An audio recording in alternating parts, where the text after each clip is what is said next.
अंजलि बहुत दुखी है क्योंकि वो देख नहीं पाती है, वो अंधी है। अंजलि बचपन से ऐसी नहीं है, बचपन में वो देख सकती थी, लेकिन एक दिन उसके साथ एक हादसा हो गया। एक दिन स्कूल जाते समय रास्ते में एक गाड़ी ने अंजलि को जोर से धक्का मार दिया और अंजलि के सर के पीछे वाले हिस्से में चोट लग गई। उसे अस्पताल ले जाया गया, लेकिन डॉक्टर साहब ने साफ साफ कह दिया, देखिए लड़की तो बच जाएगी, लेकिन वो कभी भी देख नहीं पाएगी क्योंकि उसकी दोनों आंखें खराब हो गई हैं। उसके बाद से अंजलि अंधी हो गई। उसके माता पिता ने बहुत कोशिश की, बहुत सारे डॉक्टर भी दिखाए, लेकिन कोई फायदा नहीं हुआ। अंजलि अभी 25 साल की है, वो खुद का काम भी नहीं कर सकती है। उसकी माँ बिमला हमेशा उसके साथ रहती है। उसके पिता का नाम मनोहर है। मनोहर एक दुकान चलाता है और उसी से उन लोगों का घर चलता है। मनोहर और बिमला को बस एक ही चिंता है, सुनिए जी, हमारी बेटी 25 साल की हो गई है, अब तो उसकी शादी करवानी ही पड़ेगी। हाँ बिमला, वो तो है, लेकिन एक अंधी लड़की से कौन शादी करेगा? उसके लिए हमें दहेज में बहुत सारे पैसे देने होंगे। हमारे पास एक वो दुकान ही तो है, उसे गिरवी रखना होगा। इस तरह बिमला और मनोहर अंजलि की शादी को लेकर आपस में बात कर रहे होते हैं कि अंजलि ये सब सुन लेती है। वो एक छड़ी से रास्ता नापते हुए बिमला और मनोहर के पास जाती है और कहती है, माँ, दुकान गिरवी रखने की कोई जरूरत नहीं है, मेरे लिए आप लोग दुकान क्यों गिरवी रखेंगे? बेटी, हम तेरे माता पिता हैं, हम वही करेंगे जिसमें तेरा भला हो। तेरी शादी तो हम करवा के रहेंगे। अगले दिन मनोहर दुकान गिरवी रखकर बहुत सारे पैसे घर ले आता है और शादी के लिए 10 लाख रुपए दहेज देने का ऐलान कर देता है। ये खबर चारों तरफ फैल जाती है और अंजलि के लिए एक रिश्ता आता है। लड़के का नाम सुबोध है और उसकी माँ का नाम जानकी और सुबोध की बहन का नाम पायल है। तीनों मिलकर अंजलि को देखने आते हैं। अंजलि अंधी होने के बावजूद सज धज कर उन लोगों के लिए मिठाई ले आती है। उसकी शादी पक्की हो जाती है। मनोहर जानकी को दहेज के 10 लाख रुपए दे देता है और कुछ ही दिनों बाद अंजलि और सुबोध की शादी हो जाती है। अंजलि ससुराल चली जाती है। पहले के 2-3 दिन तो अच्छे से ही गुजरते हैं, मगर उसके बाद वाले दिन जानकी अंजलि से कहती है, बहू, जाओ जाकर मेरा कमरा साफ कर दो। लेकिन माँ जी, मैं तो अंधी हूँ, मुझे कुछ भी दिखाई नहीं देता। तो क्या तुम्हें सर पर बिठा लें? तभी वहाँ पर अंजलि की ननद पायल आ जाती है और कहती है, भाभी, भूल मत जाना कि ये तुम्हारा ससुराल है, मायका नहीं जो तुम हमेशा बस आराम करती रहोगी। यहाँ रहना है तो घर का कुछ काम तो करना ही पड़ेगा। नहीं नहीं पायल, मैं आराम नहीं करती हूँ, वो तो मुझे कुछ दिखता नहीं है, वरना काम करने से मुझे कोई ऐतराज नहीं है। अब जानकी चिल्लाना शुरू करती है, चुप रह कलमुही, कामचोर कहेगी, हमेशा बस अंधी होने का फायदा उठाती है। जो बोल रही हूँ वो चुपचाप सुन ले, नहीं तो मार मार कर यहाँ से दफा कर दूंगी। ये सुनकर अंजलि घबरा जाती है, साथ साथ उसे बहुत डर भी लगने लगता है। डर के मारे वो बड़ी मुश्किल से चलते हुए जानकी के कमरे में जाती है और झाड़ू से कमरा साफ करने लगती है, लेकिन उसे तो कुछ दिख ही नहीं रहा था। ऐसे ही साफ करते करते झाड़ू टेबल पर रखे हुए फूलदानी से जाकर टकरा जाती है और फूलदानी नीचे गिरकर टूट जाता है और उस आवाज से जानकी और पायल वहां दौड़कर चले आते हैं। हाय हाय, सत्यानाश कर दिया, तोड़ दिया, मेरा सब कुछ तोड़ दिया। अंजलि रोते हुए माफी मांगने लगती है, माफ कर दीजिए, मुझसे गलती हो गई है, मुझे पता ही नहीं चला कि वहाँ कुछ है, मैं तो अंधी हूँ। फिर से वही बात, माँ, भाभी ऐसे नहीं सुधरेगी। ये बोलकर पायल 2 डंडे लाती है और दोनों मिलकर अंजलि के ऊपर प्रहार करने लगते हैं। अंजलि रो पड़ती है।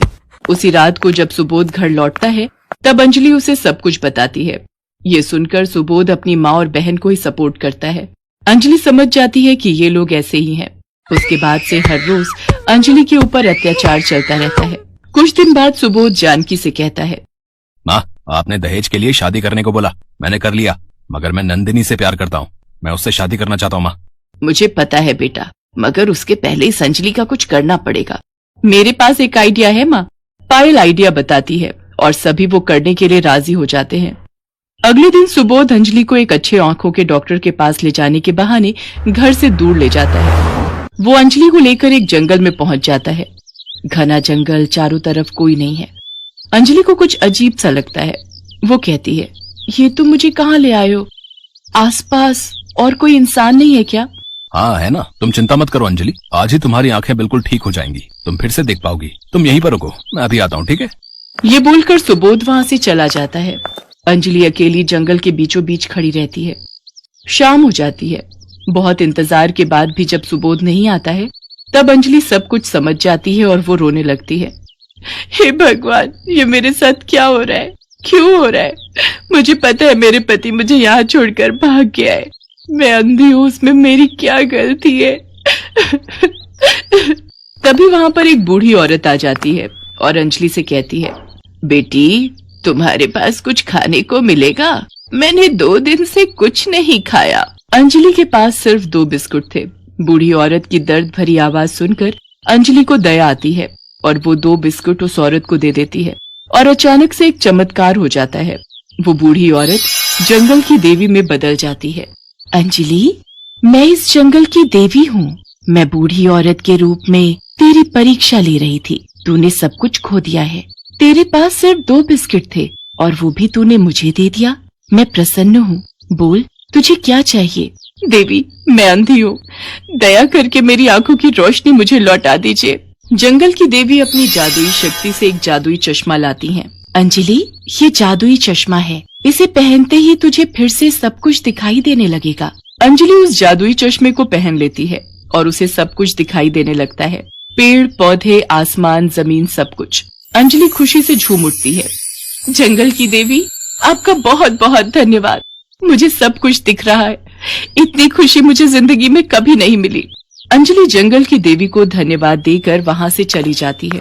वो इधर उधर घूमकर अगले दिन सुबह ससुराल पहुंचती है, लेकिन वहां जाकर अंजलि देखती है कि सुबोध ने नंदिनी नाम की एक लड़की से शादी कर ली है। अंजलि को देखकर वो लोग बहुत चौंक जाते हैं। अरे, तुम कहाँ से आ गई? तुम्हें तो कुछ दिखाई नहीं देता है ना? हाँ हाँ, तुम तो अंधी हो। तुम्हें तो अब तक किसी जानवर के पेट में होना चाहिए था। इतने घने जंगल से तुम लौट कैसे आई? ये सुनकर हंसते हुए अंजलि कहती है, मुझे पता है तुम लोग मुझे मारना चाहते थे। सिर्फ और सिर्फ दहेज के लिए तुम लोगों ने मुझे इस घर की बहू बनाया, लेकिन अब मैं सब कुछ देख सकती हूँ। अब मैं तुम सबको मजा चखाऊंगी। ये सुनकर सभी हंसने लगते हैं। पायल कहती है, तुम्हें क्या लगता है तुम अकेली एक औरत हम चारों को हरा सकती हो? तभी सुबोध की नई पत्नी नंदिनी कहती है, मैं समझ गई हूँ कि ये कैसे देख पा रही है। कहीं से इसे ये चश्मा मिल गया है, इसी की वजह से ये देख पा रही है। हाँ, तुम सही कह रही हो। पहले तो ये चश्मा नहीं था। बेटा, इसका चश्मा निकाल। उसके बाद हम चारों मिलकर इसे मार डालेंगे और इसके घर वालों को बोल देंगे कि अंजलि किसी और के साथ भाग गई है। सुबोध अंजलि की तरफ बढ़ने लगता है। अंजलि ने खुशी के मारे ये सोचा ही नहीं था कि ये लोग उसे यहाँ भी मार सकते हैं। अंजलि डर जाती है। चारों के चारों अंजलि को मारने के लिए तैयार हैं। तभी एक चमत्कार हो जाता है। अंजलि के जादुई चश्मे से एक चमत्कारी रोशनी निकलती है और उस रोशनी में चारों जलकर भस्म हो जाते हैं। आह, बचाओ! ऐसे ही दर्द से तड़पते हुए चारों का खेल खत्म हो जाता है। अंजलि को इंसाफ मिलता है। उसने नहीं सोचा था कि उसका ये जादुई चश्मा ऐसा भी कर सकता है। वो मन ही मन जंगल की देवी को धन्यवाद देती है और इसके बाद वो अपने मायके लौट जाती है और अपने माता पिता को सब कुछ बताती है। वो लोग अंजलि को सपोर्ट करते हैं और ऐसे ही अंजलि अपने जादुई चश्मे के साथ खुशी खुशी रहने लगती है।